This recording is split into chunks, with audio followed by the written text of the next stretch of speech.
তাহলে আমরা যারা জ্ঞানী মানুষ দাবি করি, আমাদের শিক্ষা কি? জালেমদের এত বড় শিকড় যদি আল্লাহ কেটে ফেলতে পারে, একেবারে সমূলে উপড়িয়ে ফেলতে পারে। আপনি জানেন জালেমদের শিকড় কত নিচে ছিল? ইউনিয়নের দারোয়ান থেকে শুরু করে সংসদ পর্যন্ত প্রত্যেক জায়গায় জালেমদের লোক সব সেট করা ছিল। আমি নিজে তো দেখেছি রিমান্ডে ওদের কি শক্ত মজবুত চেন, একেবারে টপ টু বটন সব জায়গায়। অথচ আল্লাহ পুরান শিকল একেবারে সবগুলো কেটে দিয়েছেন, ওদের বাড়ি ঘরের অস্তিত্ব পর্যন্ত এখন আল্লাহ রাখেন নাই। যদি আয়াতটা নাজিল হয়েছে লূত নবী আলাইহিস সালামের উম্মতকে উদ্দেশ্য করে, অথচ 2024-এর 5 আগস্টের বিকাল 5টার সময় মনে হচ্ছে আবার আরেকবার নাজিল হয়েছে। তাহলে আমাদের এখানে শিক্ষা নেওয়া দরকার, এই জালেমদের এত বড় শিকড় যদি আল্লাহ কেটে ফেলতে পারে, আগামীতে যারা আসবেন চেয়ারে বসবেন, তারা যদি জালেম হয় তাদের বাড়ি ঘরও কিন্তু 5 বছর পরে শ্মশান হয়ে যাবে। আপনি যতদিন কোরআন পড়বেন শুদ্ধ করে, এই বাংলাদেশে অন্তত আপনার শত্রু আপনি পাবেন না। যতদিন বুঝবেন কোন শত্রু আপনার নেই, আপনি দেখবেন নেই, যতদিন আপনি নিজে কম বেশি মানবেন আপনার শত্রু পাবেন না। যেই বলবেন না আমি এটা মানাতে চাই, তখনই আপনার পেছনে লেগে যাবে। এই যে আহমেদ শফিক, হেফাজত ইসলামের আমির, সাবেক আমির, ইন্তেকাল করেছে লোকটা, আল্লাহ রাব্বুল আলামিন তাকে যেন মাফ করে দেন। বলেন এই লোকটা যতদিন কোরআন পড়েছে সারা বাংলাদেশে কোনো শত্রু ছিল তার? যতদিন বুঝেছিল শত্রু ছিল, যতদিন নিজে মানত কম বেশি কোনো শত্রু ছিল না। যখনই বলেছে না এটা আমি মানুষকে মানাতে চাই, কোরআনে আছে ওয়াল্লাযীনা লা ইউযুনা রাসূলাল্লাহি লাহুম আযাবুন আলীম, রাসূলকে যারা কষ্ট দিচ্ছে এবং দেবে তাদের জন্য যন্ত্রণাদায়ক শাস্তি আল্লাহ রেডি করে রেখেছে। উনি যখন এই দফাটা সামনে দিলেন যে রাসূলুল্লাহকে অন্তত কেউ যেন কষ্ট দিতে না পারে, এই আইনটা আমরা চাই, তখনই শাপলা চত্বর কায়েম করে দিয়েছে। শুধু এতটুকুই না, তার নাম পর্যন্ত জালেমরা পাল্টিয়ে দিয়েছে। তার নাম দিয়েছে তেতুল হুজুর। ওনার নাম কি তেতুল হুজুর ছিল? আপনি কথা বলছেন? আল্লামা সাইদি রহমতুল্লাহ আলাইহি ওনাকে জালেমরা বহুবার অফার দিয়েছিল যে আপনি কোরআন শুদ্ধ করে পড়েন। আপনি বলছেন আপনি দরকার হয় নিজে রাজনৈতিক একটা দল আলাদা করে অথবা একটা দরবার আলাদা খুলে আপনি মুরিদ বানান, যা লাগে আমরা আছি, কিন্তু কোরআন মানুষ মানে মানুক, না মানে না মানুক, ওইটাই আপনার যাবার দরকার নেই। উনি মানেননি, এই জন্য শেষ পর্যন্ত মেরে ফেলেছে। আমাদের মাঝে এখন আমাদের আজকের এই সভার প্রধান অতিথি আমির মুফতি আমির হামজা, মুফতি আমির নারায়ে তাকবীর, নারায়ে তাকবীর। জেলাবাসীর পক্ষ থেকে লাল গোলাপ শুভেচ্ছা, নারায়ে তাকবীর। ঝিনাইদহ জেলার সদর থানার অন্তর্গত রিয়াজুল জান্নাহ আদর্শ দাখিল মাদ্রাসা ময়দানে 25তম বাৎসরিক ঐতিহাসিক তাফসিরুল কোরআন মাহফিলের স্বনামধন্য সভাপতি জনাব মোহাম্মদ হাফিজুল ইসলাম, আতালাল্লাহু উমরাহু ওয়া বারাকাল্লাহু ফি হায়াতি, বলেন আমিন। এতক্ষণ যারা এখানে আলোচনা রাখলেন, ইসলামিক চিন্তাবিদ, শিক্ষাবিদ ডক্টর মাওলানা মোসাম্মেল হক দামাত বারকাতুহুমুল আলিয়া কথা বলেছেন। এখানে আপনাদের ঝিনাইদহ জেলার সন্তান ডক্টর মাওলানা হাবিবুর রহমান, মাওলানা হোসাইন মাহফুজ, মঞ্চে বসা আছেন সর্বজন শ্রদ্ধাভাজন ব্যক্তিবর্গ, বিশেষ করে বাংলাদেশ জামায়াতে ইসলামী ঝিনাইদহ জেলা শাখার শ্রদ্ধাভাজন জেলা আমির অধ্যাপক আলী আজম মোহাম্মদ আবু বকর দামাত বারকাতুহুমুল আলিয়া, কুষ্টিয়া ইসলামী বিশ্ববিদ্যালয় আমার প্রাণপ্রিয় প্রতিষ্ঠান, ওখানকার বিভিন্ন বিভাগের শ্রদ্ধাভাজন শিক্ষক মণ্ডলী আশপাশে বসে আছেন। হায়াতে তজ্জেবা সিহাতে কল্লিয়া কামনা করছি আল্লাহ স্যারদের দুনিয়া আখিরাতে সম্মান যেন আরো বাড়িয়ে দেন। রফা'না লাকা যিকরাক। সামনে বসা মুসলমান ভাইরা, পর্দার আড়ালের সম্মানিতা মা এবং বোনেরা, প্রশাসনের ভাইরা, প্রাণপ্রিয় ঝিনাইদহবাসী, দল মত নির্বিশেষে আজকের এই অনুষ্ঠান এটা শুধু মুসলমানদের জন্য না, হাদা বায়ানুল লিন্নাস হুদাল লিন্নাস, মানুষ পদবাচ্চে আমরা যারা বিবেচিত সবার জন্য আজকের এই অনুষ্ঠান। যদিও সাজিয়েছে মুসলমানেরা, এলাকায় অন্য ধর্মের যারা আছে, হাত্তা ইয়াসমা কালাম আল্লাহি সুম্মা আবলিগহু মা'মানা, আল্লাহ তাআলা বলেন হে নবী, অন্য ধর্মের যারা অমুসলিমরা যদি কোরআন শুনতে আসে নিরাপদে তারা যেন শুনতে পারে এবং তারা যেন বাড়িতে যেতে পারে সেই ব্যবস্থাও আপনি করে দেবেন। সুতরাং অন্য ধর্মের কেউ যদি এসে থাকেন আপনাদেরকে ওয়েলকাম জানাচ্ছি। ৯৬% মুসলমানের এই দেশে আপনারা আমাদের আমানত। কান খাড়া করে পরিষ্কার করে একটা কথা শুনি, যতগুলো ষড়যন্ত্র আগস্টের ৫ তারিখের পর থেকে হয়েছে, সবচাইতে সূক্ষ্ম ষড়যন্ত্র হচ্ছে সাম্প্রদায়িক সম্প্রীতি এই দেশে নেই এই কথার ধোয়া তোলা। এটা এখনো চলছে। যারা এখান থেকে চলে গেছেন তারা অন্য কিছু আর পাচ্ছে না, এইটা এখন পেয়েছে। এই জন্য এদেশের মুসলমানেরা যা দেখিয়েছে, বিশেষ করে ইসলামী আন্দোলন, একামতে দিনের যারা খাদেম কর্মী, এ মানুষগুলো অন্যান্য ধর্মের উপাসনালয় যেগুলো সেগুলো পাহারা পর্যন্ত দিয়েছে। এটা পৃথিবীতে দৃষ্টান্ত হয়ে আছে। আপনি মাইক্রোসফট, এটা খ্রিস্টানরা চালায়, এর রিপোর্ট দেখেন ২০২৪ সালের ৫ই আগস্টের পর থেকে সবচাইতে বেশি নিরাপদে আছে অন্য ধর্মের লোকেরা এই বাংলাদেশে। ওরা তো মুসলমান না, এই রিপোর্ট দিয়েছে খ্রিস্টানরা। ভয়েস অফ আমেরিকা ওরাও রিপোর্ট দিয়েছে। এই ৫৪ বছর আমাদের পেছনে আমাদের প্রতিবেশী নামে কলঙ্ক, যারা সারা জীবন আমাদের পেছনে এই কথা ছড়িয়েছে বুশের মোড়লদের কাছে যে দেশে সাম্প্রদায়িক সম্প্রীতি নেই, এদেশে সংখ্যালঘু নির্যাতন হয়, এটা যে মিথ্যা প্রমাণ হয়েছে তামাম দুনিয়া থেকে এখন ধিক্কার আসছে। বিশেষ করে ভয়েস অফ আমেরিকা এরা যখন রিপোর্ট দিয়েছে ২৫৭টা দেশ দুনিয়ায় সবচাইতে বেশি মিথ্যা তথ্য পরিবেশন করে ইন্ডিয়া। এরা এত বেশি মিথ্যা কথা অন্যদের বিরুদ্ধে বলে, পৃথিবীতে এরকম দেশ আর একটাও নেই। সুতরাং বিশ্বের মোড়লরাও এখন বুঝেছে যে ওরা একটা মিথ্যাবাদী।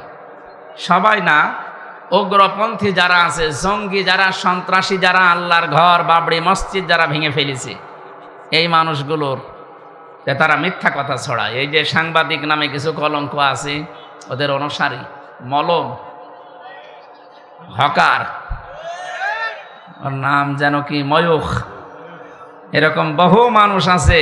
এই দেশ থেকে মানুষ চিকিৎসা নিতে যেত, তাদের পাসপোর্ট কেড়ে নিয়ে জিজ্ঞাসা করতো যে এই কথা আপনি বলেন যে আমার মেয়েকে রেপ করা হয়েছে, আমরা ওই দেশে পূজা পার্বণ করতে পারি না, এই জন্যই চলে এসেছি। কিন্তু মানুষের যাই হোক ঈমান না থাকলেও বিবেক তো অন্তত আছে।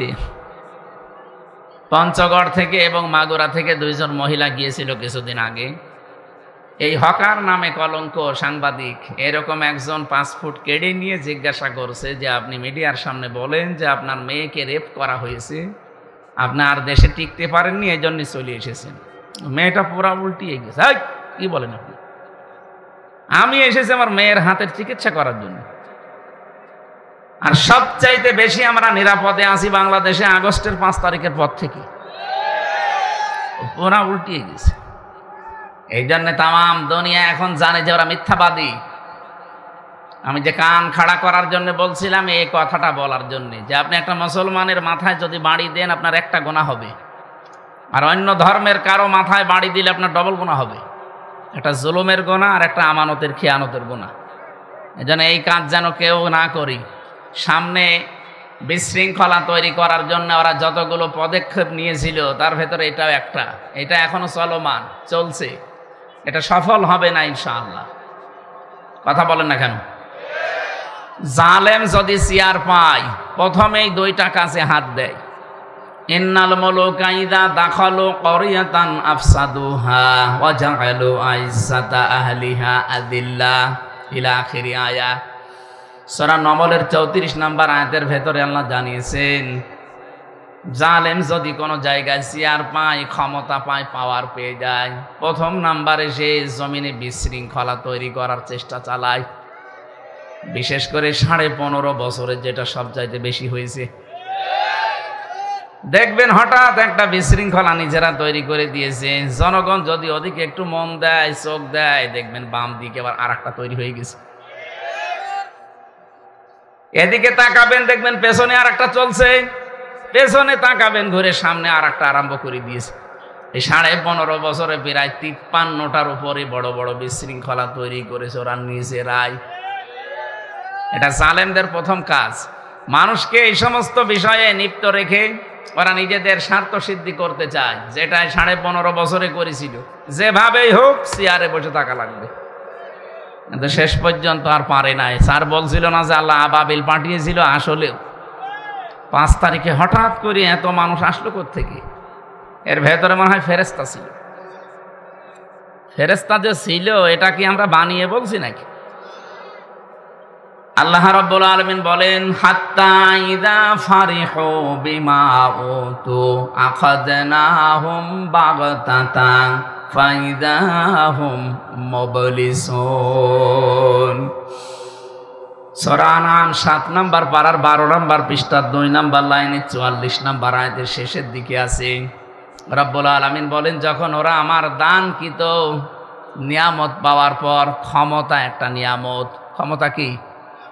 এই নিয়ামতটা পেয়ে যখন আনন্দে আত্মহারা হয়েছিল, আমি আল্লাহকে ভুলে গিয়েছিল। বাগতাতান আখাযনাহুম বাগতাতান, এখানে ফাইল সরাসরি আল্লাহ নিজে। আল্লাহ বলেন, আমি নিজে তাদেরকে ধরেছি আকস্মিক ভাবে, হঠাৎ করে। সুতরাং এই আয়াত দ্বারা প্রমাণ হয় 2024-এর 5 আগস্টে শুধু ছাত্র জনতা না, আল্লাহ নিজে আবাবিল পাঠিয়েছিল। আবাবিল হোক আর যাই হোক, ফাইদা হুম মুবলিসুন, তারা নিরাশ হয়ে গেছে, হতাশ হয়ে পড়েছে। 5 মিনিট সময় চেয়েছিল, তাও দেয়নি। তার মানে আল্লাহ যদি না ধরতো তো আমার মনে হয় 5 মিনিট পেত। আল্লাহ যেহেতু নিজে ধরেছে, এই জন্য 1 সেকেন্ড আর সময় পায়নি। কথা বলেন ঠিক কিনা?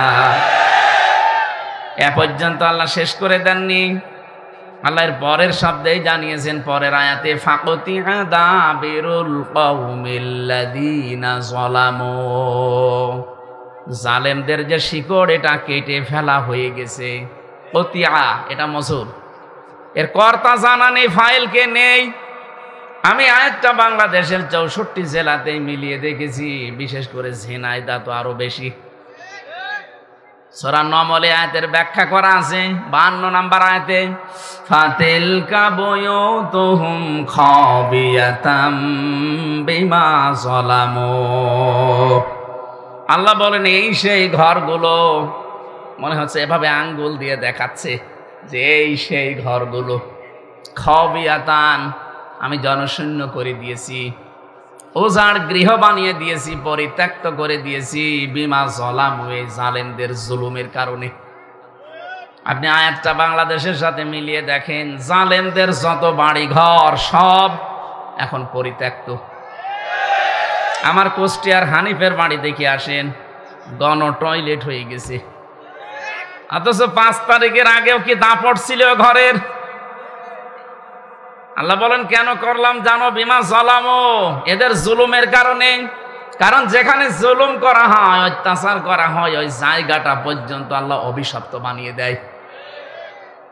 আর ঝিনাইদহ তো আপনি দেখেছেন, উলঙ্গ করে টাঙিয়ে রেখেছিল 4 রাস্তার মোড়ে, না 4 রাস্তার মোড়ে। ওর বাড়ি ঘরের অবস্থা তাহলে বলেন আল্লাহ কি করেছে? হিরণ চেয়ারম্যান কি অবস্থা দেখেছিলাম ওই সময়। তাহলে ওর নিজেরই যদি শরীরের ওপরে এই যায়, তোর বাড়ির ওপরে কি গেছে?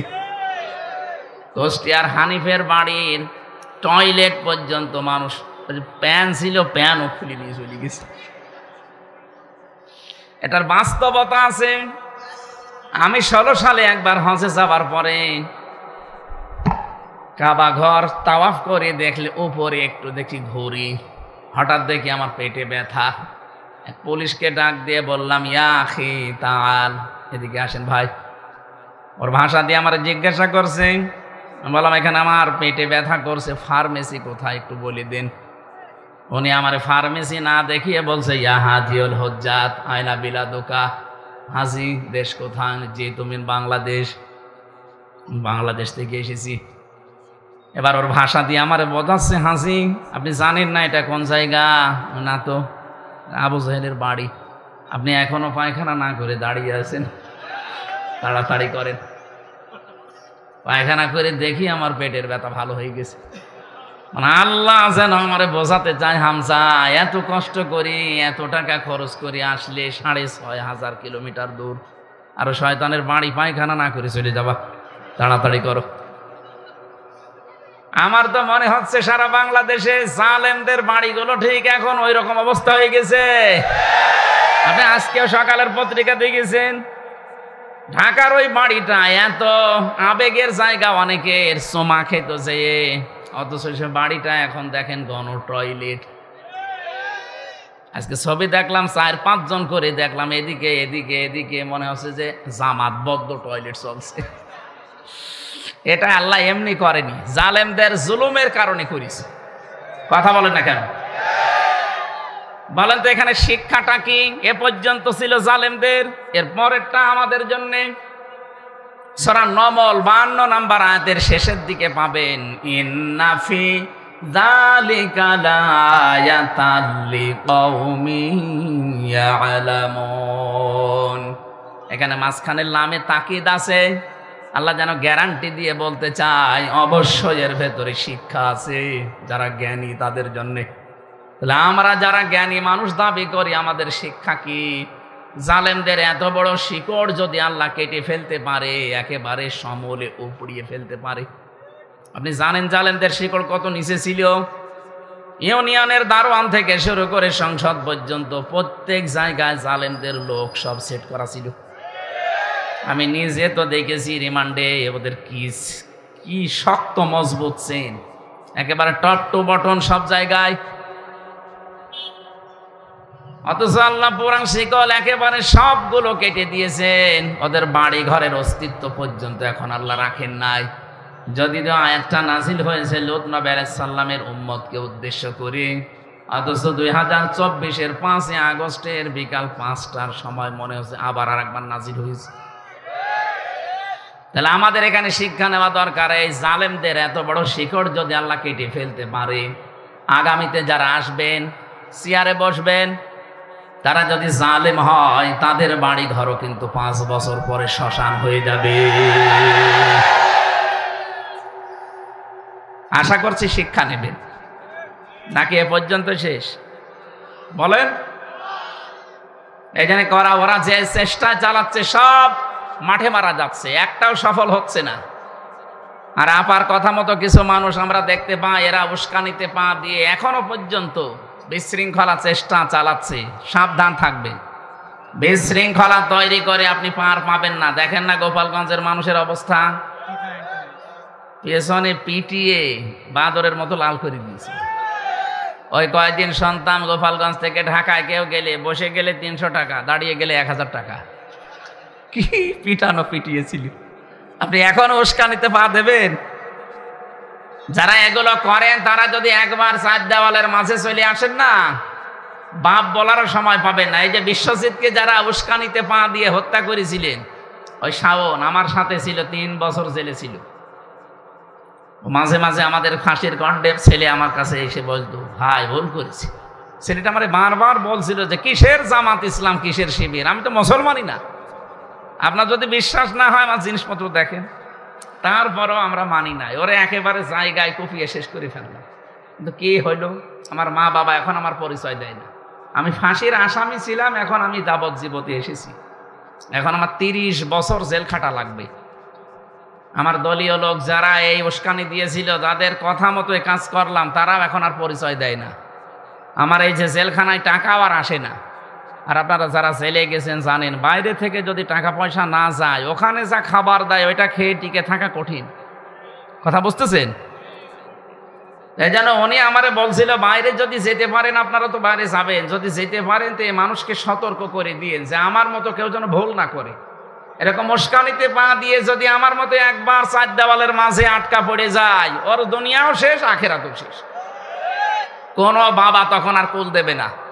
এই জন্য যেহেতু আপনার বাবা এখন আর নেইও, আগে যাই 2-1টা ছিল, সে বাবাও নেই, এখন সব ফেরেস্তা হয়ে গেছে। ফেরেশতা যেমন দেখা যায় না, ও বাবাদেরকেও দেখা যাচ্ছে। এই জন্য কারো উস্কানিতে আমরা যেন পা না দেই, বিশৃঙ্খলা তৈরি করার চেষ্টা করা। আল্লাহ বলেন 2 নম্বরে জালেমদের কাজ হবে তারা সম্মানিত মানুষদের অসম্মান করবে। আপনি বলেন এই 15.5 বছরে এদেশের সম্মানিত মানুষ যারা সবচাইতে বেশি অপমান হয়েছে তারা, অনেকে দেশে পর্যন্ত থাকতে পারে না। এই যে ডক্টর মোজাম্মেল হক, এক কথা বলছে না কেন? মাওলানা আবুল কালাম আজাদ, ওই যে সেই লাল দাড়িওয়ালা লোকটা, আমার পরিচয় নেই কিন্তু আমি দেখেছি এখনো পর্যন্ত আসতে পারে না। সবচাইতে বড় অপমান হয়েছে আলেমরা। কোরআনের পাখিজ মাওলানা দেলাওয়ার হোসাইন সাইদি রহমতুল্লাহ আলাইহি শহীদ, তাকে শেষ পর্যন্ত আপনারা মেরেই ফেললেন। আমরা আদালতে দেখেছি অন্যান্য ফাঁসির আসামি যারা, তাদেরকে নিয়ে আসে শুধু হাতে হ্যান্ডকাপ দিয়ে, আর আলেমদেরকে নেওয়ার সময় মাজায় দড়ি বাঁধে। আমার মাজায় দড়ি বেঁধে, এরপরে ডান্ডা বেড়ি পরিয়ে পেছনে হাত বেঁধে মনে হচ্ছে গরু টেনে নিয়ে যাচ্ছে।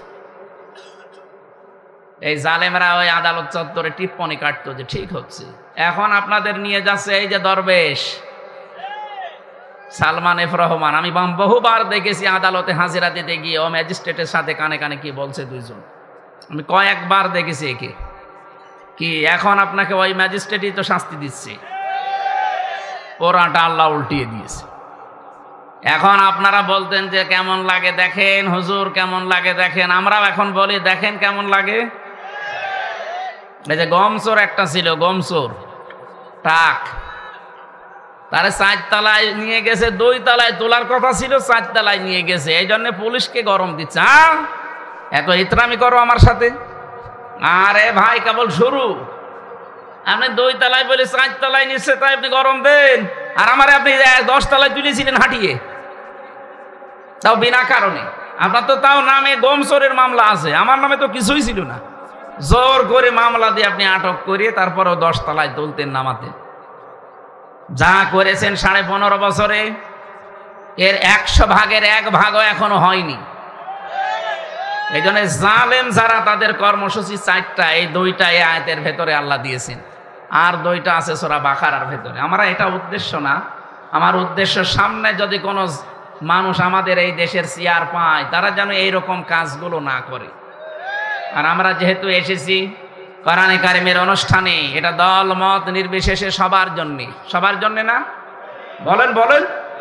যারা সবাই এখানে এসেছি, কোরআন যেভাবে শোনা লাগে আপনারা ওই 2টা শর্ত মানবেন। 1 নম্বরে ফাসতামিউ লাহু ওয়া আনসিতু, শোনা লাগবে মনোযোগ সহকারে, আর চুপ থাকা লাগবে। লাআল্লাকুম তুরহামুন, তাহলে এখানে আল্লাহর রহমত নাজিল হবে ইনশাআল্লাহ। আর আমরা যারা বলতে আসি, আমাদেরকে আল্লাহ কিছু দায়িত্ব দিয়েছেন। আল্লাহ রাব্বুল আলামিন বলেন ওয়ানজালনা ইলাইকাল যিকরা লিতুবাজ্জিনা লিন-নাসি মা নুজিলা ইলাইহিম ওয়া লাআল্লাহুম ইয়াতাফাক্কারুন। সূরা নাহলের 44 নম্বর আয়াতের শেষের দিকে আছে, রাব্বুল আলামিন বলেন এই কিতাব আমি আপনার প্রতি নাজিল করলাম এই কারণে, এটা আপনি মানুষদেরকে ব্যাখ্যা বিশ্লেষণ করে শোনাবেন। কোন মানুষ? এদিকে আছেন আপনারা? এই যে লিতুবাজ্জিনা লিন-নাস, লাম শব্দটা 13টা অর্থে আসে, তার ভেতরে একটা অর্থ পাবেন জীবিত মানুষদের জন্য লাম ব্যবহার করা হয়। তার মানে কোরআন শোনানো লাগবে জীবিত মানুষদের। অথচ 15.5 বছর কি অবস্থা গেছে বলেন? জীবিত মানুষদের কোরআন শোনানো বড় কঠিন হয়ে গিয়েছিল। যারা কোরআনের অনুষ্ঠানে জীবিত মানুষদের আয়োজন করতো, আমরা শোনাতে আসতাম, এটা বাধা দিত। অথচ ওই লোকটা আমি দেখেছি, ওর বাবা মরে গেলে আমারে ডাকতো যে কোরআন পড়ে দেন। আপনার বাবা তো মরে গেছে, এখন কোরআন পড়ে করবো কি? জীবিত যতদিন ছিল তখন ওকে বোঝালে কাজ হতো। কথা বলেন না কেন? এই জন্য এই সিস্টেমও পাল্টাতে হবে। আমাদের এই দেশে এটা আছে, মরে গেলে মানুষ আশপাশে কোরআন পড়ে।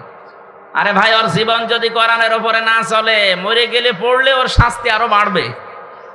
বলেন, এই জন্য যতদিন জীবিত আছে ততদিন তাকে শোনানো মানানো, এটা আমাদের জন্য দরকার। আল্লাহ আমাদের যেন তৌফিক দেন, বলেন আমিন। যারা এসেছি খুশি হয়ে বলেন আলহামদুলিল্লাহ। দরুদ আর সালাম পড়ছি নবী মুহাম্মদুর রাসূলুল্লাহ সাল্লাল্লাহু আলাইহি ওয়াসাল্লামের প্রতি। বিশ্ব নবী জানিয়েছেন, এটা যেহেতু মাদ্রাসার মাহফিল এই জন্য হাদিসটা আমি একটু বলছি। মান করাল কোরআনা, যে ব্যক্তি কোরআন পড়ে, আমার আগে স্যার যে কথাগুলো বলেছিলেন ওইটাই আমি একটু ট্রান্স দিচ্ছি। কোরআন পড়া বলতে কি বুঝি আমরা? চারটা শর্ত যদি আপনি মানতে পারেন তাহলে আপনার কোরআন পড়া হয়েছে। মান করাল কোরআনা, যে ব্যক্তি কোরআন পড়ে, এই শব্দের ব্যাখ্যা পেয়েছি আমি সূরা বাকারার 121 নম্বর আয়াতের ভেতরে।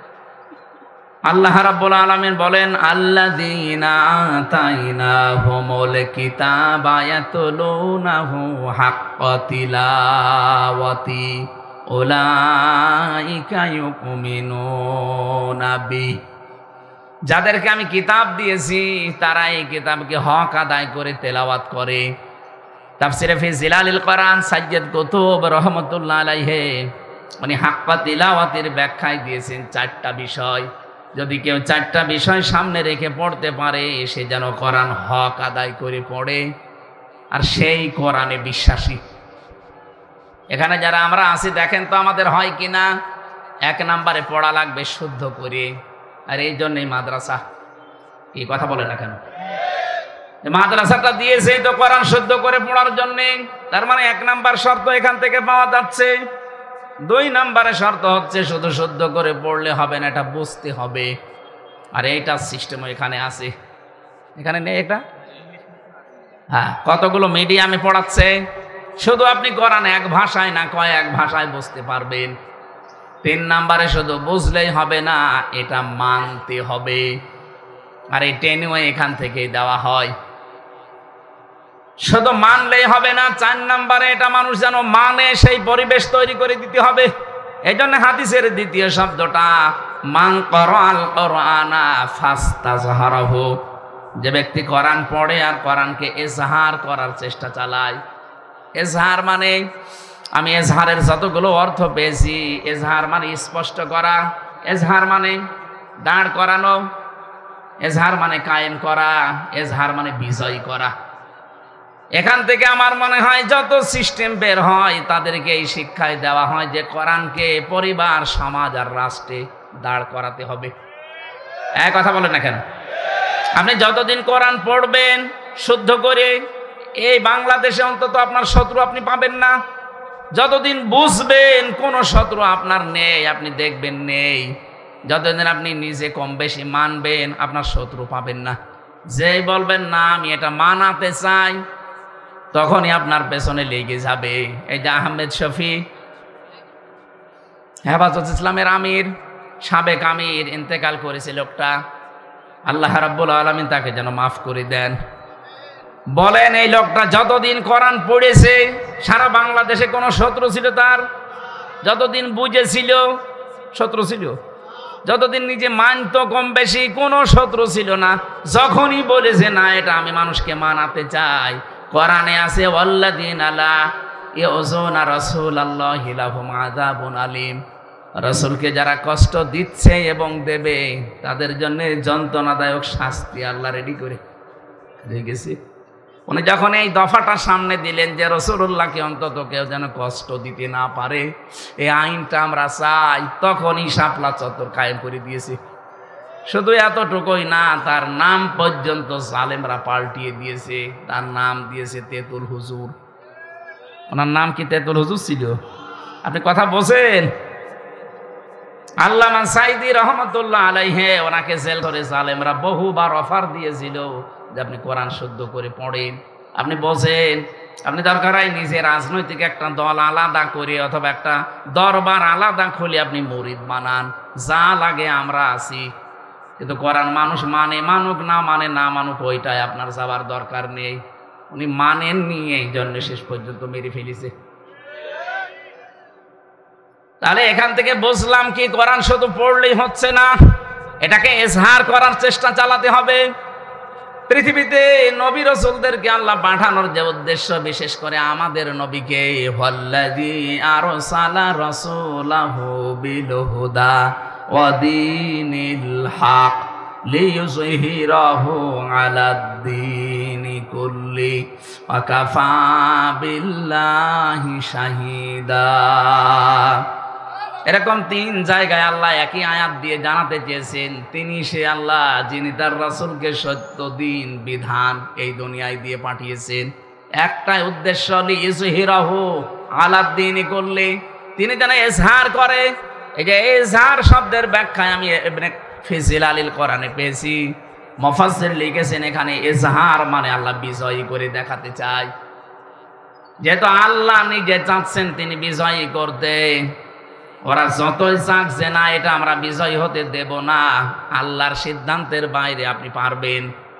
ইউরিদুনা আইয়ুতফিউ নূরাল্লাহি বিআফওয়াহিহিম ওয়া ইয়াবাল্লাহু ইল্লা আইয়ুতিম্মা নূরাহু ওয়ালাউ কারিহাল কাফিরুন।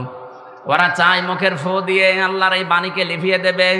আল্লাহ বলেন না, আমার একটা সিদ্ধান্ত আছে, আমি আল্লাহ আমার এই নূরকে পরিপূর্ণতায় রূপ দেবই। বলেন তো এই সিদ্ধান্ত নিচ্ছে কে? আরো জোরে বলেন। এই জন্য আমাদের কোনো চিন্তা নেই, আমরা এই কোরআনের মালিকও না। কি কোরআনের মালিক আমরা? এমনকি জমিনেরও মালিক না, আমরা তো খাদেম। কি আমরা এই কোরআনের খাদেম না?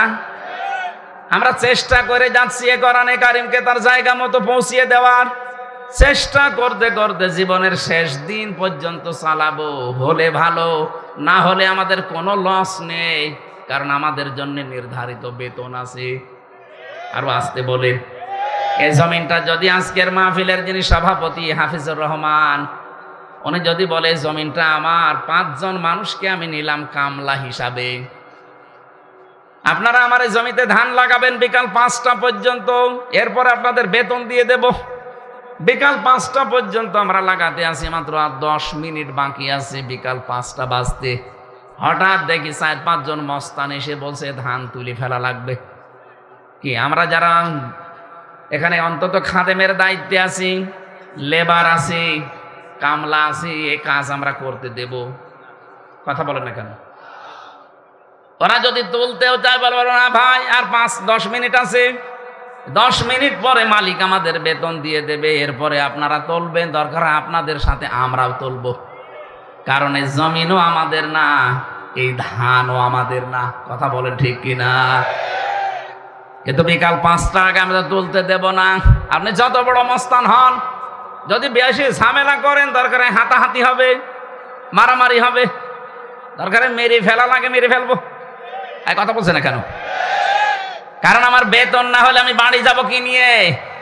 ওরা সব ভোকা ফাঁকা আছে বাড়িতে, ওদেরকে খাবার দিয়ে যে বেতন লাগবে, এটা যেমন সহজে বুঝেছেন, আল্লাহর কসম এই জমিনের মালিক আল্লাহ, আমরা শুধু খাদেম, আমরা কামলা।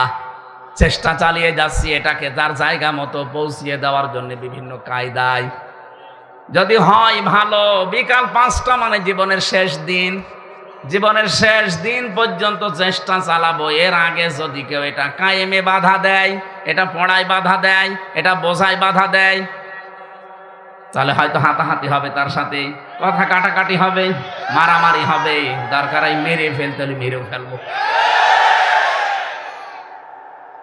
এরপরও আমার বেতন লাগবে।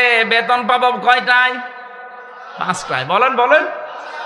বেতন না পেলে আমার বিশাল জীবন সামনে পড়ে আছে, এই জীবন আমি পাড়ি দেব কি করে? আমার বেতনই যদি না হয়, বাড়িতে যেমন যেতে পারবো না, বেতন না পেলে আমার জীবনও চলবে না। কথা বলেন ঠিক কিনা? এখন এর পরেও যদি মস্তানরা তুলে ফেলে ধান, ও জেনাইদা বাঁশি ভালো করে শোনেন, এরপরেও যদি মস্তানরা বলে না এই যে অস্ত্র দেখছেন এক্ষুনি তুলে ফেলা লাগবে, তুলে ফেলতেছে, আমরা আর পারলাম না বাধা দিয়ে। এখন যিনি মালিক হাফিজুর রহমান, উনি যদি দেখে যে মস্তানরা 10 মিনিট আগে সব তুলে ফেলেছে, ওনার জমিন, ওনার ধান, আমাদের চাইতে ওনার একটু কষ্ট বেশি লাগার কথা না? এই কথা বলেন না কেন? ওনার কষ্ট বেশি মানে ওনার ধান লস, ওনার বেতন তো অলরেডি দেওয়া লাগবে, কারণ আমরা প্রায় কাজ করে ফেলেছি। এরপরেও যদি উনি কিছু না বলে, বুঝতে হবে উনি দুর্বল, এই জন্য কিছু বলছে না। না না, উনি যদি এখন সামনাসামনি কিছু না বলে আপনি ভেবে নিতে পারেন উনি গোপনে এমন কিছু করবে যে মস্তানরা শ্বাস ফেলারও সময় পাবে না। সেই কাজ কৌশল ওনার আছে, না তো এত জমিনের, এত বড় জমিনের মালিক হতে পারতো না। এখানে 1 কাঠা জমিনের দাম 50 লাখ, সেখানে 1 বিঘা জমিনে ধান লাগাচ্ছে। বুঝতে হবে ওনার পেছনে অনেক কিছু আছে। কথা বোঝেন? তাহলে উনি যদি এখন সামনাসামনি মস্তানদের কিছু না বলে বুঝে নিতে হবে যে ওর গোপনে কোনো কিছু আছে। এই জমিনে 54 বছর আবু বকর সিদ্দিকের মতো মানুষেরা চেষ্টা চালিয়ে যাচ্ছে জমিনে কামলা হিসাবে, কোরআনের খাদেম হিসাবে এটা এজহার করার জন্যে। কিন্তু কত বাধা আমরা পেয়েছি, কথা বলেন না কেন? কোন সময় বাধা দিয়েছে হাসানুল হক, ইনও বলা যাবে না, ইনি হর্ষাই দন্তন্নয় হর্ষি। কখনো বাধা দিয়েছে রাশেদ খান মেননের ভূমিকায়, কখনো বাধা দিয়েছে দিলীপ বড়ুয়ার ভূমিকায়, কখনো বাধা দিয়েছে বিচারপতি মানিকের ভূমিকায়, কখনো বাধা দিয়েছে হাসিনার ভূমিকায়। এরপরও আমরা কিছু পারছি না। এই 54 বছরে 96% মুসলমানের দেশে, এরপরও মনে করেন এটা আমরা কায়েম করতে পারলাম না, এটা বিজয় করতে পারলাম না, কিন্তু এর একজন মালিক নেই। আরো জোরে বলেন, এর একজন মালিক আছে। এমনকি এই জমিনের একজন মালিক আছে, তিনি তারপরও কিছু বলেননি। কামলা আসার আমরা কিছু বলতে পারলাম না, কারণ আমাদের ক্ষমতার বাইরে।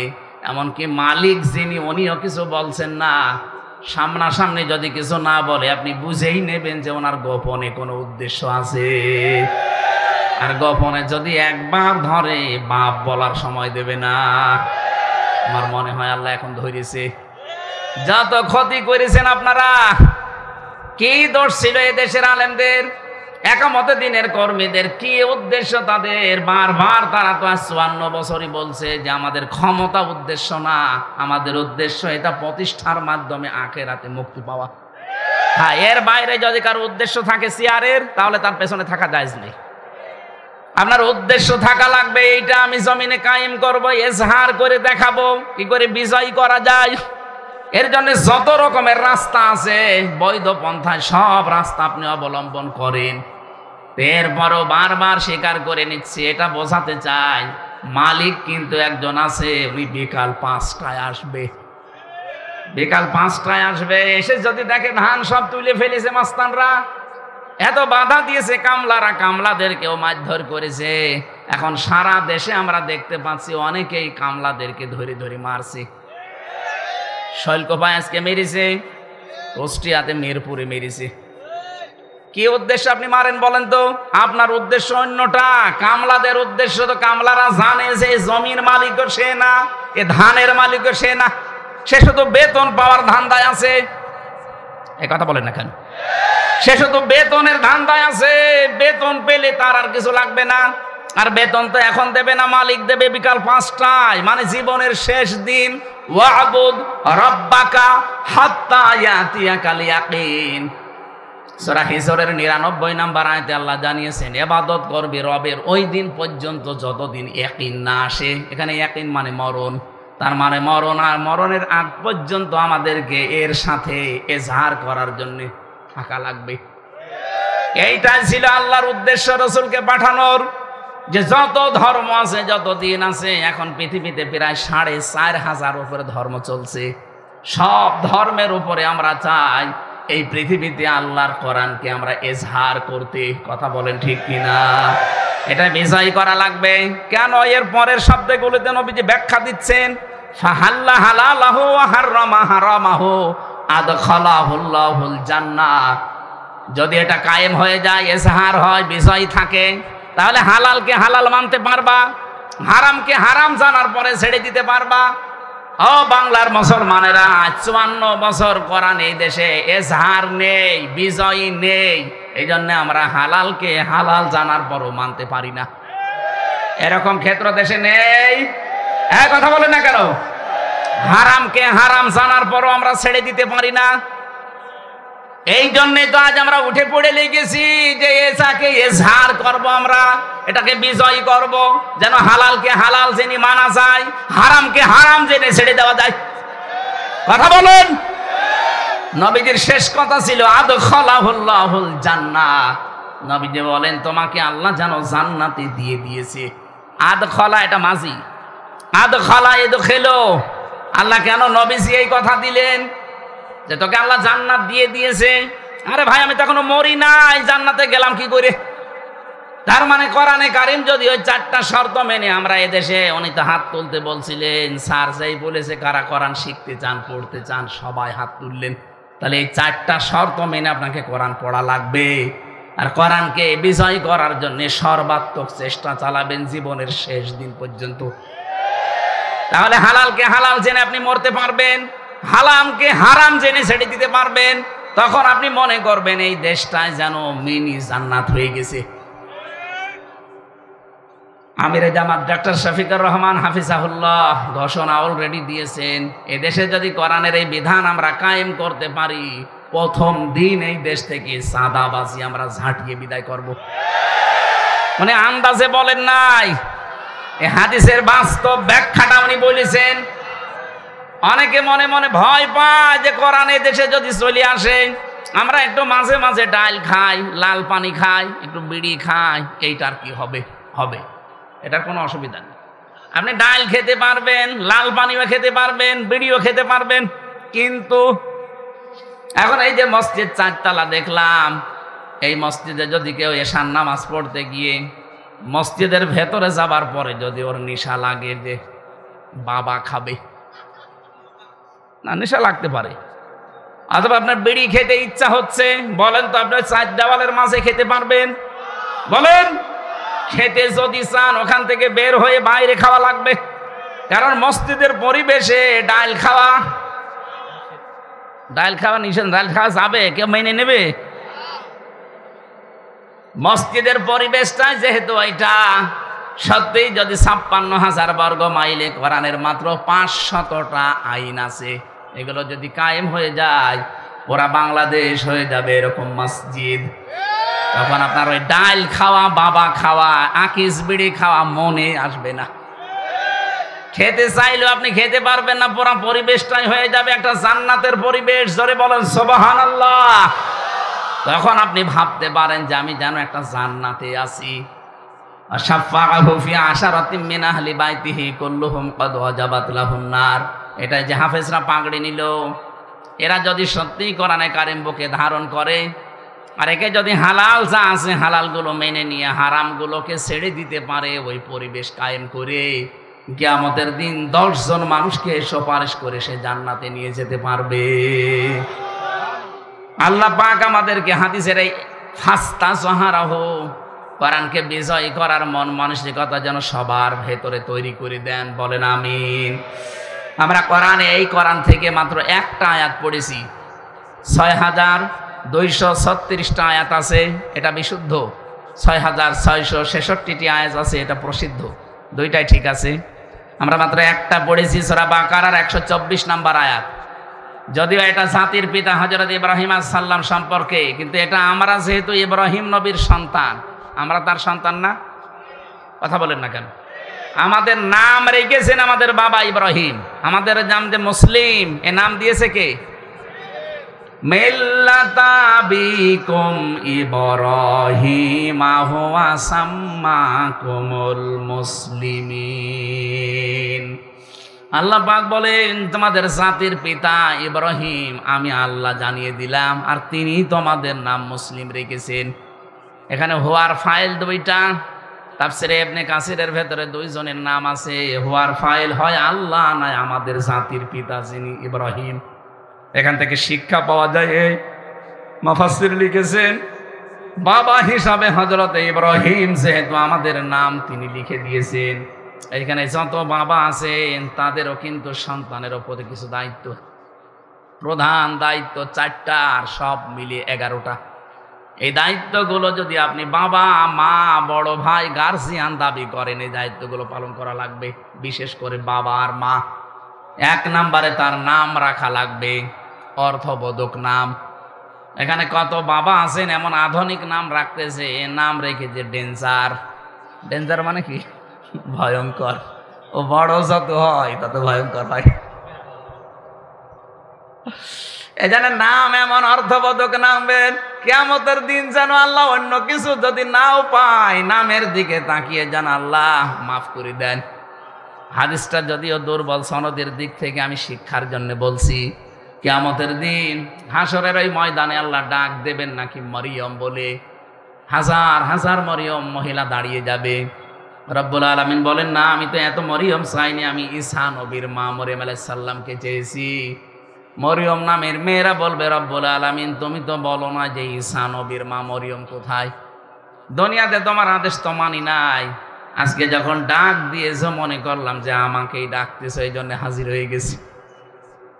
আল্লাহ রাব্বুল আলামিন বলেন, আজকের এই ময়দানে ঈসা নবীর মা মরিয়মের সাথে যত মরিয়ম লাব্বাইক বলেছো, যাও তোমাদেরকেও মাফ করে দিলাম। আমি আবার বলছি, সনদটা দুর্বল, তারপরে উদ্বুদ্ধ করার জন্য বললাম।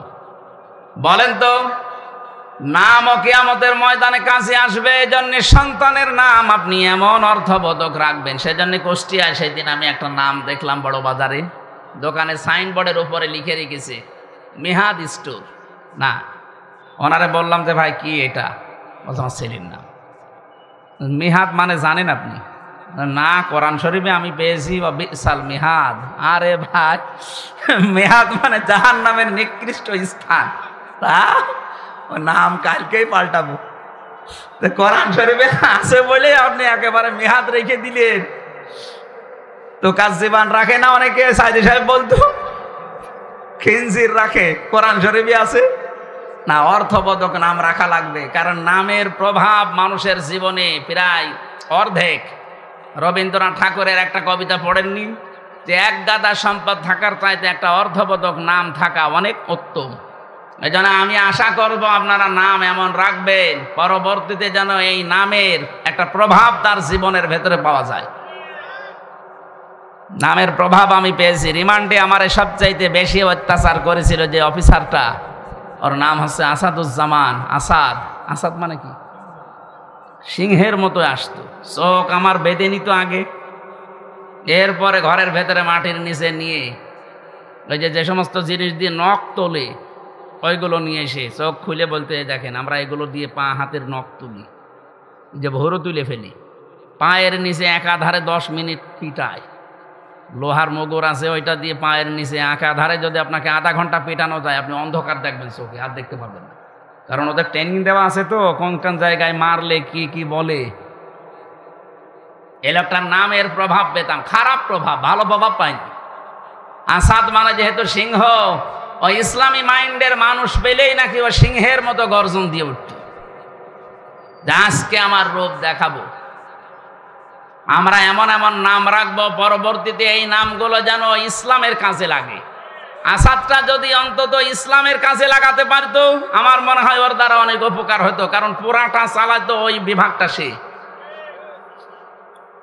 এরকম 1628টা চেয়ার ছিল বাংলাদেশে। এই 1628টা চেয়ারে যারা ছিল, তারা যদি হযরত ওমরের মতো মানুষ তৈরি হতো, হযরত আলীর মতো মানুষ তৈরি হতো, এই বাংলাদেশটা সত্যি একটা মিনি জান্নাত বানিয়ে ফেলতে পারতাম আমরা সেই স্বপ্নই দেখি সামনে, যে এই 1628টা চেয়ারে এমন মানুষকে আমরা বসাতে চাই যে মানুষগুলো সত্যি এখানে বসে হযরত ওমরের মতো দায়িত্ব পালন করবে। এ দেশটা দাঁড়িয়ে যাবে ইনশাল্লাহ, কোনো অসুবিধা নেই। জালেমরা যা করেছে এটা কিছু সময় লাগবে, কারণ এই যে যাবার সময় আল্লাহর ওলি 14টা ব্রিফকেস নিয়ে গেছে, সব ছাই ভরা আর মাটি ভরা ছিল। পাইলটকে শুধু বলেছিল ব্রিফকেসগুলো উঠেছে, বলছে হ্যাঁ চলো, আর কারোর সাথে কথা বলেন। আপনি যদি একটু কাকুকেও বলতেন যে কাওয়া চলে গেলাম, তাও বলতেন না। আমার নাম্বারও জোগাড় করে বলতে পারতেন না যে হামজা 3 বছর জেল খাটালাম, কিছু মনে করো না, চলে গেলাম, দোয়া করু, তাও বলেন। আপনি চলে গেলেন এইভাবে, এই দেশে কি দিয়ে গেলেন? বিশাল বিশাল বোঝা দিয়ে গেলেন। এই যে 2780 জন মানুষ এখন হাসপাতালে বিভিন্ন অঙ্গ প্রত্যঙ্গ হারিয়েছে, এরা তার পরিবারের জন্য, সমাজের জন্য বোঝা না? এই কথা বলছেন না কেন? অথচ বিশ্ব নবী যেদিন নবুয়ত পান ওই দিন বাড়িতে আসার পরে বলেছিলেন জাম্মিলুনি ইয়া খাদিজা, আমাকে ঢেকে দাও, আমি ভয় পেয়েছি। হযরতে খাদিজা ওই দিন 5টা কথা বলেছিলেন। কাল্লা, কখনো না, মা ইউখজিকাল্লাহু আবাদান, আপনাকে আল্লাহ অপমান অপদস্থ করতে পারে না। ইন্নাকা লা তাসিলুর রাহিমা, আপনি তো রক্তের সম্পর্ক ঠিক রাখেন। এই হাদিস থেকে প্রমাণ হয় যারা আত্মীয়তার সম্পর্ক ঠিক রাখে তাদের মনের ভেতর থেকে আল্লাহ যত রকমের ভয় আছে সব দূর করে দেয়। আর আমরা যত রকমের সম্পর্ক সবগুলো কাট করি। আত্মীয়তার সম্পর্ক বলেন, রক্তের সম্পর্ক বলেন, আরো বাকি যে সম্পর্ক আছে সবগুলো আর আমরা কাটছাট করি। এই জন্য যত ভয় আমাদের ভেতরে আল্লাহ ঢুকিয়ে দেয়। এক কথা বলছে না কেন? আমি নাটোরে থেকে আসার সময় এক পুলিশ গাড়ি, রাত 2টা বাজে, তখন গাড়ি আটকিয়ে বলছে হুজুর একটু দোয়া করেন। কি দোয়া? আমার বুকে ফু দিয়ে দেন। কেন? যে ডিউটি করছিলাম হঠাৎ দেখলাম তাল গাছের ভেতরে কি যেন নড়ে উঠল। আমি ভয় পেয়েছি, লবণ পানি খাবো, আপনি আমার একটু ফু দিয়ে দিন। আমি ওনারা একটু আলাড়ে দেখি নিয়ে বললাম, ভাই আপনি আমি আমার সামনে মিথ্যা কথা বলবেন না, আপনি সত্যি করে বলেন তো আপনার জীবনে রক্তের সম্পর্ক আত্মীয়তার সম্পর্কে কোনো ঝামেলা আছে? ও সত্যি কথাই বলছে। বলছে হ্যাঁ, আমার ভাইয়ের সাথে আমার কথা হয় না, জমি জায়গা নিয়ে একটু ঝামেলা আছে, এই জন্যে আমার ভাই বড়টার সাথে আমি কথা বলি না। এই তো রক্তের সম্পর্ক যারা দুনিয়ায় ঠিক রাখে না তাদের ভেতরে আল্লাহ একটা ভয় ঢুকিয়ে দেয়। আপনি ওই তাল গাছে কি নড়ে উঠেছে ওই ভয় না, আপনার এমনি একটা অজানা ভয় সবসময় ভেতরে থাকবে। এই জন্য রক্তের সম্পর্ক যাদের ঠিক নেই, আপনি যতই সাহস নিয়ে চলতে চান অজানা একটা ভয় আল্লাহ তৈরি করে দেবে। 2 নম্বরে তাহমিলুল কাল্লা, আপনি তো মানুষের বোঝা বহন করেন, আপনি ভয় পান কেন? আপনি মানুষের দুঃখের বোঝা, কষ্টের বোঝা, ঋণের বোঝা এগুলো আপনি বহন করেন, হালকা করে দেন, আপনার ভয় নেই। আর আপনি কি করলেন? এত ঋণের বোঝা বাংলাদেশে দিয়ে গেলেন, এখন এই দেশে একটা মানুষ জন্ম নিলে 1,10,000 টাকা তার মাথার উপরে ঋণ। তাই আপনাকে আল্লাহ ভয় দেখাবে না, দেখাবে কারে? এত ভয় পেয়েছে যে বলারও সময় পেলেন না। ওখান থেকে আমরা শিক্ষা নিতে চাই, মানুষের বোঝা যারা হালকা না করে আরো ভারী করে দেয়, যারা মানুষের দুঃখের বোঝা বাড়িয়ে দেয়, কষ্টের বোঝা বাড়িয়ে দেয়, আল্লাহ কিন্তু ওই মানুষগুলোকে বিভিন্ন ভয় ঢুকিয়ে দেয়। এই যে আমেরিকা আজ দাবানলের মতো জ্বলতেছে, আপনি একটু পেছনে কয়েকদিন ঘোরেন তো, গাজায় কত মানুষকে ঘর বন্দি করে, কত শিশুকে, কত বৃদ্ধকে, যুবতী মেয়েদেরকে আপনি আগুন লাগিয়ে দিয়েছেন, ঘরে তালা লাগিয়ে। তারা তার যে কান্না আমি ভিডিও দেখেছি, কি হাউমাউ করে কাঁদতেছে তারা। ওই মানুষগুলো ওই সময় বলেছিল, রব্বানা আখরিজনা মিন হাদিহিল ক্বরিয়াতি যালিমি আহলুহা ওয়াজআল লানা মিন লাদুনকা ওয়ালিয়্যা ওয়াজআল লানা মিন লাদুনকা নাসীরা। হে আল্লাহ, তুমি এই জনপদ থেকে আমাদেরকে বের করে নাও, এই জালেমদের জনপদ থেকে আমাদেরকে বের করে নাও, অথবা তুমি তোমার পক্ষ থেকে সাহায্যকারী পাঠাও। ওদের দোয়া আল্লাহ একেবারে ফেরত দেবে? আজ যেভাবে জ্বলতেছে আমেরিকা, আপনি তাকান। আজকে সকালবেলা কিছু আলেমদেরকে ডাক দিয়ে বলছে, যত প্রযুক্তি ছিল আমাদের আগুন লেভানোর, কোনোটাই কাজ হচ্ছে না, যত দেয় আরো আগুন ধরে। সুতরাং তোমাদেরকে দায়িত্ব দিলাম, তোমরা আজান দাও। এখন আজান দিতে বলছে।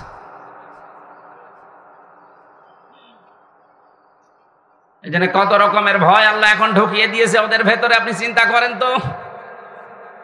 আমেরিকা বাংলাদেশের চাইতে 59 ডবল। এই দেশটা 59টা জোড়া দিলে যত বড় হবে, ওই দেশ একাই অত বড়। কি দাবানল দাও দাও করে জ্বলছে, মনে হচ্ছে যে কোনো নাটক সিনেমার শুটিং চলছে, অথবা একটা বাস্তব। ওইটা যারা মানুষের বোঝা হালকা না করে আরো ভারী করে দেন, আপনি বিশ্বাস করবেন আপনার ভেতরে অজানা ভয় আল্লাহ ঢুকিয়ে দেবে। এই 15.5 বছরে বহু বোঝা আপনি মানুষকে দিয়েছেন, বিনা কারণে একটা মানুষের মিথ্যা মামলা দিয়ে, মিথ্যা সাক্ষী দিয়ে তার পরিবারটা আপনি নষ্ট করে দিয়েছেন। আপনাকে আল্লাহ এখন ভয় দেখাবে না? কত রকমের ভয় আপনাকে আল্লাহ ঢোকাবে আপনি জানেন? কিচ্ছু জানে না। একটা মানুষ ঘরে ঘুমিয়ে আছে, ঘুম থেকে উঠে দেখছে থানা হাজতে। কি গো, তুই গাছ কেটেছিস? কখন? স্বপ্নে। এইটা কি বানিয়ে বললাম না, এরকম হয়েছে। আমারে তুলে নিয়ে গেল আমার বাড়ির 2তলা থেকে, আর পরের দিন পেপারে দিয়ে দিল যে ওনারা আমরা চড়হাঁস থেকে ধরেছি। ডাহা মিথ্যা কথা। যে মামলা দিয়েছিল ও শয়তানও বিশ্বাস করে না। জজ সাহেব মাঝে মাঝে আমার যে মামলা উঠতো আমার নিয়ে যেত, জজ হাসতো যে কি দিয়ে বিচার করবো বলেন তো। অথচ 3টা বছর উনি জামিন দেয়নি। অথচ এই জজই ছিল তখন। এই যে আগস্টের 5 তারিখের পরে শুধু আমি মামলাটা তুলেছি, মামলা দেখে বলছে যে কি দিয়ে বিচার করব, এর ভেতরে তো কোনো মাল নেই, যান একেবারে খারিজ করে দিলাম। আমি বলতেও গেলাম যে মাননীয় আদালতে মামলাটা তো 3 বছর আপনার কাছে ছিল, তখন তো বলেননি, এখন বলছেন যে কোনো মাল নেই, মাল কি আগে ছিল? উনি এইটাই বলতো যে হুজুর আমার হাত বাঁধা, আমার কিছু করার নেই। কথা বলছে না কেন? এইটাই বলতো যে আমার হাত বাঁধা, এই 3 বছর হাত খোলা আছে, আমি নাই বিচার করেছি, আমাকে একেবারে নির্দোষ, আমার কোনো দোষ পাইনি, বিনা অপরাধে 3টা বছর আমার জীবন নষ্ট করেছে ওরা। আমরা চাই 1628টা চেয়ারের নাম বলছিলাম না, কোন চেয়ারের যেন হাত বাঁধা না থাকে, প্রত্যেকটা চেয়ারের হাত যেন আবু সাইদের মতো খোলা থাকে। হ্যাঁ, এটা চান না আপনারা? কারা চান দেখি? লিল্লাহে তাকবীর।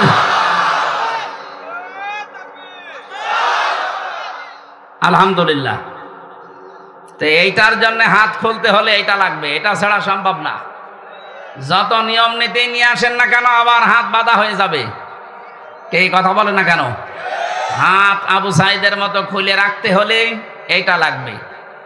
আমান হাকামা বিহি আদালা, যারা কোরআন দিয়ে বিচার ফায়সালা করতে পারবে তারাই কেবল ন্যায় বিচার কায়েম করতে পারবে। আর 9 দফা ছাত্রদের এই 9 দফার ভেতরে প্রথম এই দফা ছিল যে ওই ওয়ান। এই কথা বলছে না কেন? আমরা ন্যায় বিচার কায়েম করতে চাই, আর ন্যায় বিচারের জন্য এটার বিকল্প দুনিয়ায় কিচ্ছু নেই, কিছু যে নেই। এই 54 বছর আপনি দেখতে পেলেন না ডক্টর কামালের তৈরি করা এই সংবিধান দিয়ে বাংলাদেশের কাঙ্ক্ষিত যে মান, এটা আজও অর্জন হয়নি, কিয়ামতের আগে হবেও না। অথচ 21 বারের উপরে এটা পরিবর্তন হয়ে গেছে। এখন শুধু একটাই বাকি আছে, আর দেশের মানুষও তাই চাচ্ছে।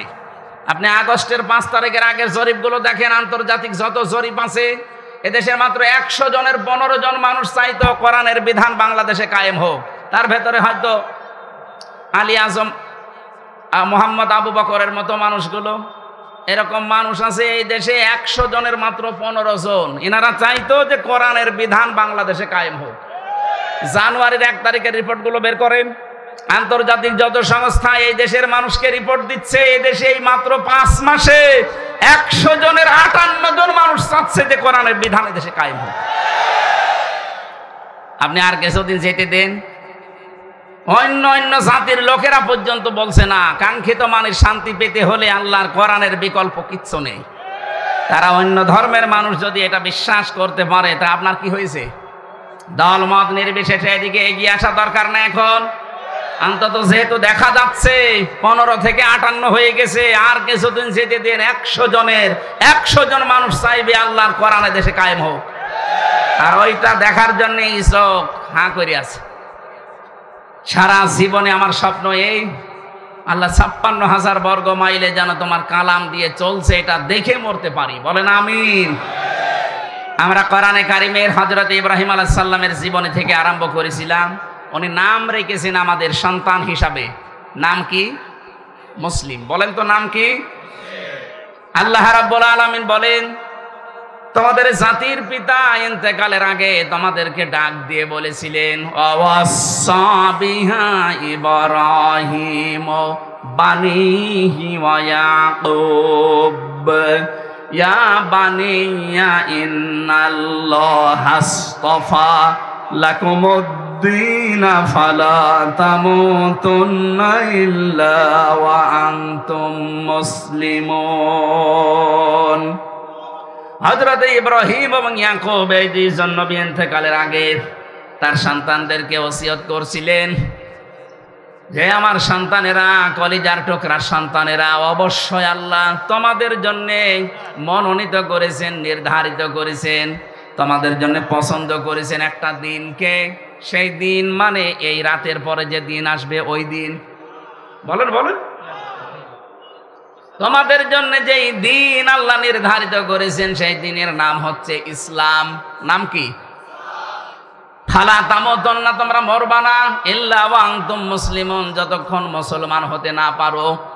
এখানে যে দিনের কথা হযরত ইব্রাহিম আমাদের জাতির পিতা তার সন্তানদেরকে জানিয়েছেন, তার নাম হচ্ছে ইসলাম। ইন্নাদ-দীনা ইনদাল্লাহিল ইসলাম, আল্লাহর কাছে মনোনীত একটাই জীবন ব্যবস্থা, ধর্ম, তার নাম কি? আমা ইয়াবতাগি গায়রাল ইসলাম দীনান ফালা ইউকবালা মিন। দুনিয়াতে ইসলাম বাদ দিয়ে যে নিয়ম আপনি মানেন না কেন, কখনো আল্লাহকে রাজি করতে পারবেন না। ফালা ইউকবালা মিন, জীবনও আপনার কোনো কিছু আল্লাহর দরবারে কবুল হচ্ছে না, হবে না। ইকবালার আগে লান এসেছে, মজারের আগে লান আসলে অর্থ দাঁড়ায় বাংলা যে জীবনেও হবে না। এই জন্য ইসলাম বাদ দিয়ে যারা নাম রাখেন তাদের নাম নাম নয়। ইসলাম বাদ দিয়ে কেউ যদি বিয়ে শাদী করেন ওটা বিয়ে নয়। ইসলাম বাদ দিয়ে কেউ যদি পরিবার চালায় ওটা পরিবার না। ইসলাম বাদ দিয়ে কেউ যদি রাজনীতি করে ওটা রাজনীতি না। আরো আসতে বলেন। এই কোরআনে কারিমে আল্লাহ সূরা নিসার 34 নম্বর আয়াতে জানিয়েছেন, আর রিজালু কাওয়ামুনা আলান নিসা, পুরুষেরা হবে গাইডলাইন দাতা আর মেয়েরা হবে তাদের আজ্ঞাবহ। এই আয়াতের তাফসিরে সাইয়্যিদ আবুল আলা মওদুদী রাহমাতুল্লাহ আলাইহি উনি তাফহিমুল কোরআন এই আয়াতের তাফসির করতে গিয়ে লিখেছেন যে পৃথিবীতে যদি নেতৃত্ব দিতে কেউ চায় তাকে পুরুষ হওয়া লাগবে, মহিলা হলে চলবে না। তাহলে সামনে এই বাংলাদেশে যারা নেতৃত্ব দেবে, যারা ক্ষমতায় যাবে, তারা যেন পুরুষ হয়, মহিলা হলেও চলবে। ক্বালান নাবিয়্যু সাল্লাল্লাহু আলাইহি ওয়াসাল্লাম লা ইউফলিহা কওমুন, ওই জাতি কখনোই সফল হচ্ছে না, হবেও না যে জাতির নেতৃত্বে কোনো মহিলা আছে। 54 বছরে কম বেশি এটা আমরা দেখেছি, এই জন্য আমরা সফল হতে পারিনি। সামনে যারা আসবে আমরা আহ্বান জানাবো, তারা জানো। আরো আসতে বলেন বলেন। আল্লাহর পক্ষ থেকে মনোনীত যে দিন আল্লাহ দিয়েছেন, এই দিনের বাইরে যদি কেউ নেতৃত্ব দেয়, নেতৃত্ব জায়েজ নেই। আল্লাহর দিনের বাইরে কোনো মানুষ যদি রাজনীতি করে, ও রাজনীতি যেমন রাজনীতি হচ্ছে না। অর্থনীতি যদি কেউ চালায় সেটাও অর্থনীতি হচ্ছে না। জীবনের যা করবেন আপনি এই মনোনীত দিন ইসলামের বাইরে যে আল্লাহকে রাজি করতে পারবেন না। ফালা তামুতুন্না, মরাও যাবে না, ইল্লা ওয়া আনতুম মুসলিমুন, যতক্ষণ পর্যন্ত আপনি মুসলমান হতে না পারেন। এতে প্রশ্নবোধক চিহ্ন পেয়েছি একটা, তাফসিরে ফি জিলালিল কোরআন থেকে বলছি, মুফাসসির লিখেছেন আপনি যে মুসলমান না হয়ে মরবেন না, মুসলমান আপনি বুঝবেন কি করে? এখন প্রশ্ন আসতে পারে মুসলমান কি হয়ে বুঝবো, মানে আমি ছোটবেলায় মুসলমানি দিয়েছি। আরে ভাই, ছোটবেলায় তো ছাগলও মুসলমানি দেয়, দেয় না? ছাগলকে আপনি মুসলমান বলেন? কোরআনেতে আয়াতের ব্যাখ্যা আছে সূরা বাকারার 208 নম্বর আয়াতে, ওয়াদখুলু ফিস সিলমি কাফা, তোমরা ইসলামে পরিপূর্ণভাবে প্রবেশ করো। তাহলে পরিপূর্ণভাবে যে আমি ইসলামে প্রবেশ করেছি এর চিহ্ন কি? কোরআন শরীফ থেকে আমি শোনাচ্ছি, যদি 5টা বিষয় আপনার জীবনে আপনি দেখতে পান যে 5টা বিষয় আমার ভেতরে আছে, তাহলে বুঝে নেবেন যে আমি ইসলামে পরিপূর্ণ প্রবেশ করেছি। 1 নাম্বার, আপনি আত্মসমর্পণকারী হবেন। কার কাছে? আমাদের জাতির পিতা এটা করে দেখিয়েছেন, ইয ক্বালা লাহু রাব্বুহু আসলিম ক্বালা আসলামতু লিরাব্বিল আলামিন। বলেন আল্লাহু আকবার। উনি গাছের মাথায় বসে কোড়াল দিয়ে কাঠ কাটছিলেন। আল্লাহ বলেন আত্মসমর্পণ করে ইব্রাহিম। তিনি বলেন এখানে কি করে? বলে খাতনা করো। গাছের মাথায় কোড়াল দিয়ে খাতনা করে তিনি বললেন আসলামতু লিরাব্বিল আলামিন, মহাবিশ্বের পালনকর্তা আল্লাহর কাছে আমি আত্মসমর্পণ করলাম, সারেন্ডার করলাম, আমার নিজের বলতে আর কিচ্ছু নেই। যেই লোকটা মুসলমান দাবি করবে যে আমি পরিপূর্ণ ইসলাম মানতে চাই, তার নিজের সে আর কিছুই থাকবে না, যা আল্লাহর কথা সেইটাই তার কথা। কথা বলে না কেন? আজকে একজন আমার কাছে দেখা করলো, উনি বামপন্থী রাজনীতি করতেন আগে। আচ্ছা, আপনার একটা আলোচনা শোনার পরে আমি আজ 2 মাস আগে তাওবা করে একেবারে ইসলামে চলে এসেছি। এখন আবার নিজের বলতে কিছু নেই, আল্লাহর যে কথা আমার ওই কথা। এইটাই তো 1 নাম্বার, এইটাই দরকার। আপনাকে প্রথম নাম্বারে আল্লাহ বলতে বলেছেন এই জন্য, কুল ইন্না সলাতি ওয়া নুসুকি ওয়া মাহইয়ায়া ওয়া মামাতি লিল্লাহি রাব্বিল আলামিন। হে নবী, আপনি বলেন যে আমার নামাজ, আমার কোরবানি, আমার বেঁচে থাকা, আমার মরে যাওয়া সব আমি আল্লাহর জন্য দিয়ে দিলাম। তাহলে আত্মসমর্পণ যদি আপনি সব জায়গায় করতে পারেন, আপনি বুঝবেন যে ইসলামে আপনি প্রবেশ করেছেন। 2 নাম্বারে আপনার আকীদা হওয়া লাগবে শুদ্ধ। কি বললাম? এইটা নিয়ে সারা বাংলাদেশে গন্ডগোলের শেষ নেই। এক দল আর এক দলকে খালি ফতোয়া দিতে আছে যে ওর আকীদা ঠিক নেই। আরে ভাই, আকীদা ঠিক কোনটা ওইটাই তো আমি বুঝি না। যেই মানুষগুলো এই আকীদা রাখে যে ক্ষমতার উৎস আল্লাহ, আর যারা আকীদা রাখে ক্ষমতার উৎস জনগণ, তাদের বিরুদ্ধে আপনি ফতোয়া দেন না। ফতোয়া দেন এদের বিরুদ্ধে যারা বলে ক্ষমতার উৎসকে। আপনার কোন আকীদা? আকীদার প্রশ্ন তুলে একটা মাজলুম সংগঠনের উপরে, মাজলুম দলের উপরে আপনি এই তহমতটা লাগাবেন না। আপনার কি আকীদা আছে আপনি বলেন তো? যে মানুষগুলোকে আন্দাজে তহমত দেন যাদের আকীদা ঠিক নেই, আপনি ফাঁসির দড়ি খালি গলার কাছে আপনাকে নিয়ে যাওয়া হবে, আপনার আকীদা সব বের হয়ে যাবে। আপনি বসেন আকীদা কি? অথচ যাদের আপনি এই দোষ দিচ্ছেন তারা তো ফাঁসির দড়ি অলরেডি গলায় নিয়ে অনেকজন বিদায় অলরেডি নিয়েছে। আপনার ভেতরে কয়জন আছে যে ফাঁসির দড়ি না, শুধু ফাঁসি হবে কথা শুনে আপনার আকীদা পাল্টিয়ে যায়? 3 নম্বরে শুধু আকীদার প্রশ্ন, এখানে হাজার হাজার কথা আছে। 3 নম্বরে শুধু আকীদা না, আপনার চরিত্র উন্নত হওয়া লাগবে।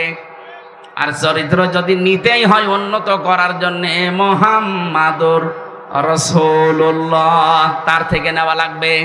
কারণ তার চাইতে উত্তম চরিত্র এই দুনিয়ায় আর কারো। এরপরে আপনার ইখলাস লাগবে, যা করবেন এটা যেন লোক দেখানোর জন্য না হয়। এটা কার জন্য হবে? এই ইখলাসটা আমাদের অধিকাংশ ভেতরে নেই। 5 নাম্বার আপনার লেনদেন যেন স্বচ্ছ হয়। এটা অনেক ভালো মানুষ দেখতে মনে হয়, এত বড় বড় পাগড়ি মাথায় দিয়ে দাঁড়িয়ে রেখে রাস্তা দিয়ে হেঁটে গেলে মনে হয় যে জিবরাইল হেঁটে যাচ্ছে, অথচ লেনদেন ঠিক নেই। কারো কাছে যদি একবার ধার করে জীবনে তার সাথে দেখা করে না। এই কথা বলছে না? কোন দোকানে যদি বাকি খায় ওই দোকানের সামনে দিয়ে আর যায় না। না, আপনার লেনদেন ঠিক করা লাগবে। এই 5টা বিষয় যখন আপনি দেখবেন যে হ্যাঁ আমি মেনে চলতে পারছি, 1 নাম্বারে আত্মসমর্পণ আল্লাহর কাছে, 2 নাম্বার আপনার ইখলাস লাগবে, 3 নাম্বারে আকীদা বিশুদ্ধ হওয়া লাগবে, 4 নাম্বারে চরিত্র হওয়া লাগবে উন্নত, 5 নাম্বার আপনার লেনদেন স্বচ্ছ চলবে। আপনি তখন বুঝবেন যে আপনি ইসলামে পরিপূর্ণভাবে প্রবেশ করেছেন। আমি যে কথা বলতে চাচ্ছিলাম, আমাদের নবী, আমাদের জাতির পিতা ইব্রাহিম আলাইহিস সালাম তার সন্তানদেরকে যে আদেশ দিয়েছিলেন, আল্লাহ রাব্বুল আলামিন আমরাও যেহেতু তার সন্তান দাবি করি, আমরা ইব্রাহিমের সন্তান না? নাকি এই যে নতুন জাতির পিতার সন্তান? না, এটা তো বানানো। আর আমাদের যেটা ওটা বানানো না, আল্লাহ নিজে বানিয়ে পাঠিয়েছেন। সুবহানাল্লাহ বলতে পারেন নাই? এমনি এমনি বানিয়েছে।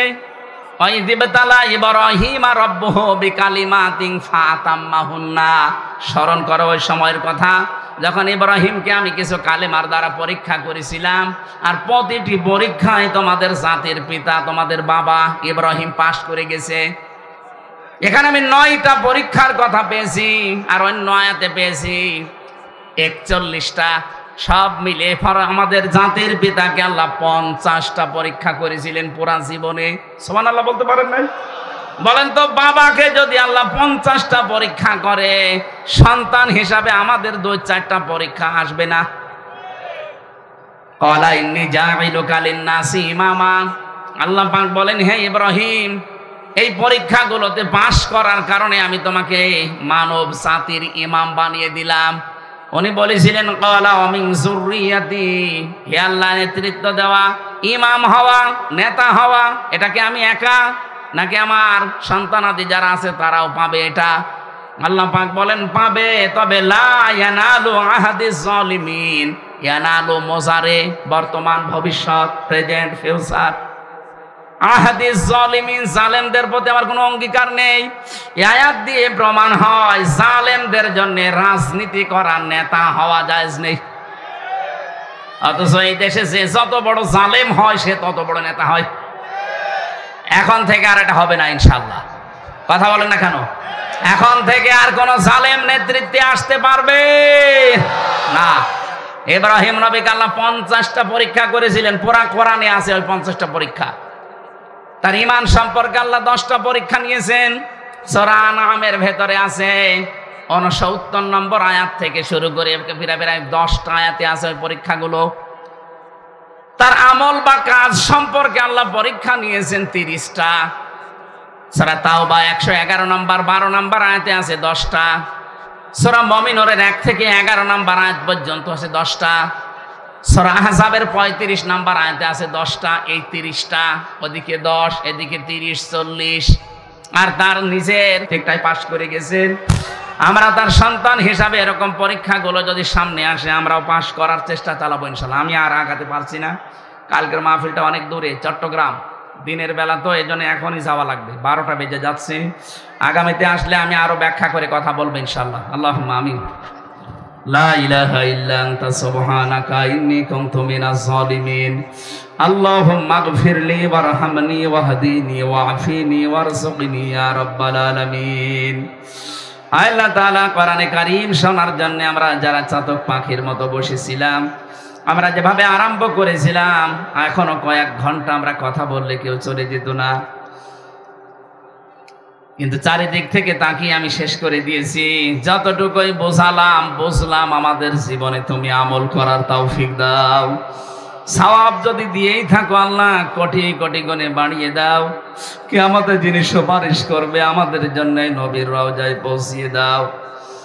রব্বুল আলামিন, এই মাদ্রাসা যিনি কায়েম করেছিলেন, প্রতিষ্ঠা করেছিলেন ডক্টর মাওলানা মোজাম্মেল হক, এলাকার যাদেরকে সাথে নিয়ে নবীর এই ঘর এবং তোমার ঘর মসজিদ এখানে যারা কায়েম করেছে, আল্লাহ কিয়ামত পর্যন্ত এদেরকে তুমি সহি সালামতে রাখো।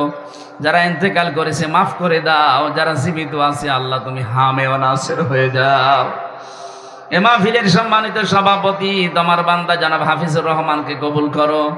প্রধান অতিথি, বিশেষ অতিথি যারা এসেছে, সম্মানিত মা বোন যারা বসে আছে, এদেরকে খাদিজাতুল কোবরার মতো বানিয়ে দাও। আমার প্রাণ প্রিয় প্রতিষ্ঠান ইসলামী বিশ্ববিদ্যালয়ের অনেকগুলো শিক্ষক এখানে বসে আছে। আল্লাহ তাআলা, আমার মাথার এই তাজগুলোকে তুমি হায়াতে তাইয়্যিবা সিহাতে কুল্লিয়া দিয়ে দাও। এলাকায় মাটির নিচে যারা ঘুমিয়ে আছে, কোরআনের ইজ্জতে তাদের মাফ করে দাও। আল্লাহুম্মা গফিরলি ওয়ারহামনি ওয়াহদিনি ওয়াআফিনি ওয়ারযুকনি ইয়া রাব্বাল আলামিন। প্রশাসনের যে ভাইরা এসেছে, আল্লাহ তাআলা এদের এই দায়িত্বটা আজকে তুমি ইবাদত হিসাবে কবুল করো। ঝিনাইদহ জেলার ডিসি, এসপি, টিওনো, থানার সম্মানিত ওসি সহ যত পুলিশ সদস্য ভাইরা জেলায় কাজ করছে, আল্লাহদের বাবা মা আত্মীয় স্বজন ছেড়ে যারা দেশ এবং দশের দায়িত্ব পালন করে, তুমি হামে ও নাসির হয়ে যাও। বারাকাল্লাহু লানা ওয়া লাকুম ফিল কোরআনিল আযীম। মরণ আসলেই যেন আমরা পড়তে পারি লা ইলাহা ইল্লাল্লাহু মুহাম্মাদুর রাসূলুল্লাহ।